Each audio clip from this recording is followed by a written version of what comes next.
seems like you leave loose ends in your book to later fill in, and then there's also loose ends for later books altogether. There's a great scene where he talks about that character Matsumi, who he had an interaction with when he was in World War II in the Pacific. What do you make of that specific technique and leaving kind of some things loose so that they can be later tied up? Well, that's actually picking up a thread from an earlier book. In my book, The Scorpion Swam, there are scenes between Henry Matsumi, who is one of my alternate doppelgangers. The two sort of big doppelgangers that I have within my works are Manny Cole and Henry Matsumi. Henry Matsumi in that book. Have you ever read The Scorpion Swam? Not yet, no. Yeah, that's a large part of that concerns Henry talking to his father, Grandpa Matsumi, Gramps Matsumi. So the Matsumi that Big Frank meets is ostensibly Grandpa Matsumi, and in The Scorpion Swam, Grandpa is talking about when he was a prisoner of war and the American and one of the American soldiers who guarded the camp where Japanese POWs were sadistic, named Conchetto, and that's all we know. So we know that Grandpa Matsumi in The Scorpion Swam has likely met Big Frank Conchetto, and now we get the confirmation that in his own life, Big Frank Conchetto, vaguely, he doesn't recognize that these are two characters that appear in my works having the same memories of meeting each other, but again, they're not given any special significance other than that they were. And the reason, too, is those two are strands to be picked up in later books, because those two characters who randomly met and tie in my Texas tales, because Henry Matsumi is based in Texas, and my New York tales, both the Matsumi and Conchetto families are going to be involved in my Genghis Khan books, in that we're going to find out that one of Big Frank's ancestors, a brother Conchetto from Marco Polo days, went to China when the Khans were there. And we're also going to find out that an ancestor of the Matsumis from Japan also had dealings in the court of Khan. So that's my way of, again, tying in my whole fictive universe. We have to talk about three very important characters too in the book, and that would be Andy Warhol, Bit, and Truman Capote.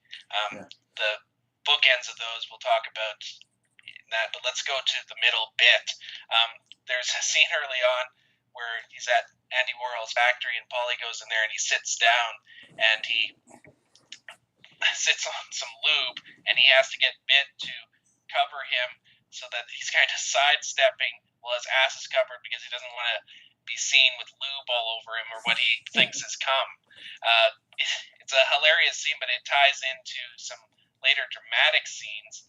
It's interesting how you were mentioning, I think, in our last discussion, of greasing the wheels to use humor kind of as a leveling device, and you see that with the previous thing where we're talking about Aunt Essie and a few other scenes too.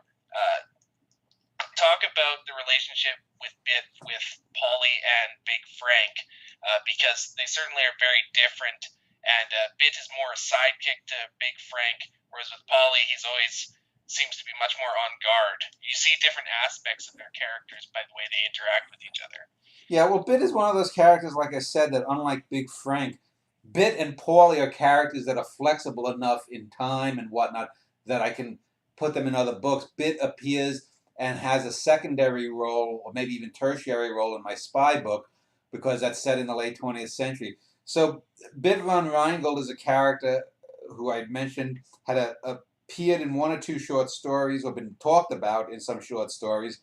He was involved with one of the dwarf female characters in some of my early short stories. He was then later mentioned. Elsie Little was the character he was ostensibly involved with. Then he got his own book, Bit of Golem, where I sketched out, and this is Bit in the mid-O's, about a 70-year-old man or so, looking back on his life once he's become a billionaire. And it's sort of my take on Bit the pornographer becomes Citizen Kane.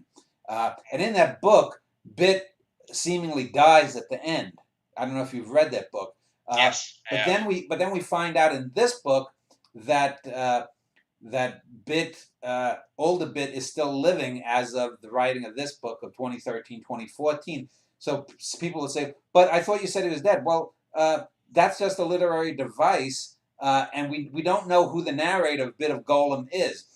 We do know, for example, that whatchamacall, Manny Cole is the narrator, ostensible narrator of this book, the book within the book, and so we have a conflict there, and it shows that the narrator of Bit of Golem may very well be even more unreliable looking backwards than Manny Cole is. But but that was just a function of me deciding, well, I didn't want to really kill off Bit.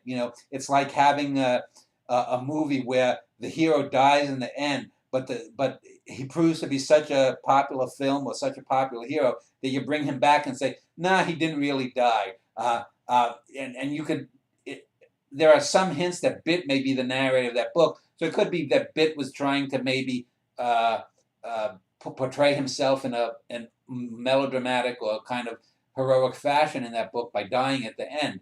But nonetheless, Bit's relationship with Paulie and Big Frank is that he's at that time a pornographer who has made stag films from the late 50s on. He's trying to go legitimate. He's had 2 or 3 minor Sam Fuller type films.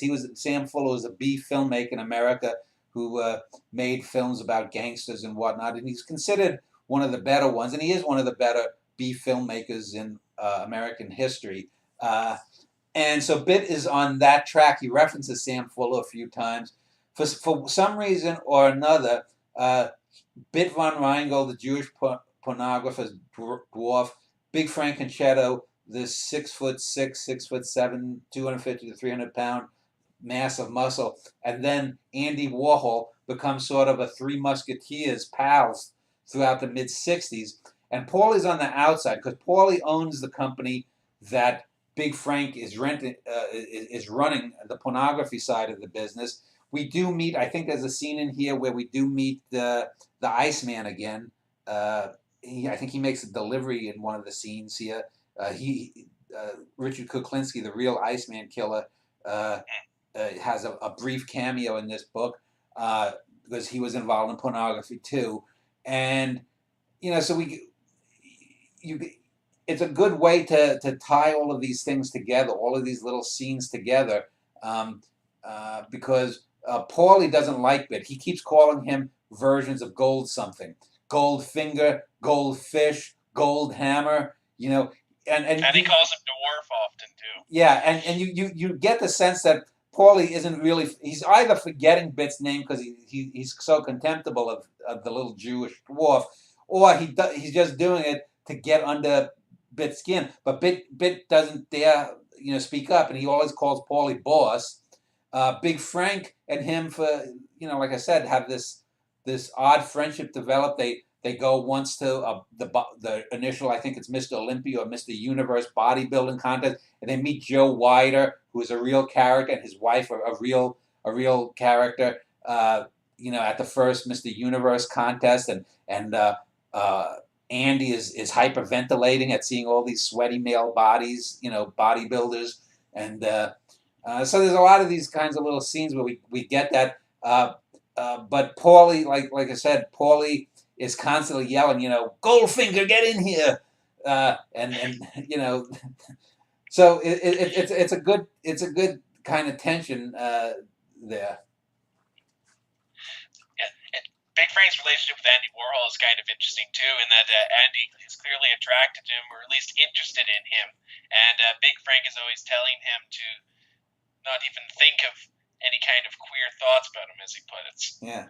There's a scene with Andy Warhol and Truman Capote, and they hate each other, but for whatever reason, they get into an argument, and Andy Warhol had kind of one-up Truman Capote in this media rally that was around him, talking about To Kill a Mockingbird and In Cold Blood, but more along the lines about how Harper Lee had gotten all this fame and recognition, and how he could possibly top that. But they have an interesting discussion, and it gets sexual eventually, where Truman Capote is trying to get Andy Warhol to give him head. And Big Frank is in the corner laughing his ass off, and gets them to stop. But that scene is interesting too, in that it eventually leads to Big Frank assaulting Andy Warhol, and Andy Warhol had always maintained this veneer, as he does with everyone except for Bit, until that moment. So once he's threatened, he shows his real side. He talks in this phony kind of accent in front of the media, but then you see his real character come out with Bit and Frank. Well, yeah, and that's what a lot of people have said, that Andy Warhol truly was like that, in that Andy Warhol was just doing this persona of the fey dilettante kind of thing, just like Michael Jackson. A lot of people who knew Michael Jackson said that he didn't really talk in that, hi, I'm Michael Jackson kind of thing, that he really thought, yeah, I'm Mike Jackson, and that was just what he did for the public. So I think that's probably correct, and it is just an interesting little tidbit to use, the Warhol and Truman Capote thing. They were famously contemptuous of each other. As far as I know, they never got into any public row, but in private, who knows what might have really happened between them. And again, it's one of those things that you're taking real characters and you're plugging them into this book, and it seems perfectly natural and organic, because these are New York characters in that era. They would have known or been associated with at least secondary or tertiary mob level figures to get their work into galleries, to get dealing with museum workers, dealing with all kinds of public officials that would have been in some way tied to corruption, that would have been mob influence. So it's normal that might have happened. And Andy Warhol's studio is used by Bit to do some of his cheap pornos, which again is something that is very plausible. I also wanted to talk to you about the celebrities that you litter throughout the book. They're varying in substance. You mentioned two that have actually pretty great scenes in them, with Sonny Liston and Johnny Mathis. It's very odd too that one of Paulie's favorite singers is Nat King Cole, yet he treats Johnny Mathis in the way that he does. Talk a little bit about that aspect of Paulie's character, his obvious racist tendencies, but at the same time, he regards the king of is Nat King Cole. So yeah. It's interesting in that manner. Well, I mean, people have that all the time. It's called a lot of people here in New York, in the U.S. and in New York, and even in the U.S. here, where I live in Texas and when I lived in Minnesota, is that when white people get to know black people or respect a black person for some reason, they think of them as not really black. They become sort of honorary whites. And in this book, for whatever reason, we know that Paulie loathes Frank Sinatra. He beats the crap out of him in the 1930s, and even decades later, we see Frank Sinatra is still wary of Paulie. But for whatever reason, I guess he was a fan of the music of Nat King Cole, and so Nat King Cole to him isn't really black.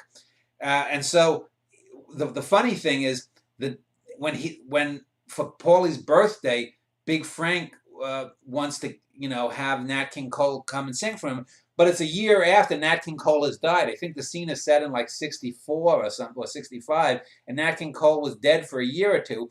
So they find out that some famous black singer who has a smooth voice is singing at a club in Manhattan or something. And to these mooks, these goombas, a famous black singer, oh, it must be Nat King Cole because all blacks are the same. So they go, and it's Vito Vincetti and his crew. They kidnap Johnny Mathis. Johnny Mathis is brought to this club and made to sing. And he's singing, and they tell him to sing his hits. So I think he may be singing a Mathis song, or maybe he is singing Nat King Cole. And no one realizes the difference except, of course, Paulie, who's like, wait a minute, that's not Nat King Cole. And because Johnny Mathis has a bit more feminine, not that Nat King Cole was a rough and ready macho guy, but Mathis is a little bit more fey, and Paulie detects that he's queer, and the fact that he's black and queer too is going to make Paulie even the more incensed that they got the wrong black guy to sing for him. And so there's some funny scenes where Big Frank is sort of upbraiding Vito and them, like, I thought you were getting Nat King Cole. He said, yeah, he's a black guy who sings, or he's a nigger who sings, as they say something. And so you're playing on the idea that all black people look alike to white people, that white people have this idea of honorary black people. If you're a sports hero and Jim Brown or Jackie Robinson or Wilt Chamberlain played for your team, he was your guy, even though in real life, if you knew him, you still didn't want him living in your neighborhood.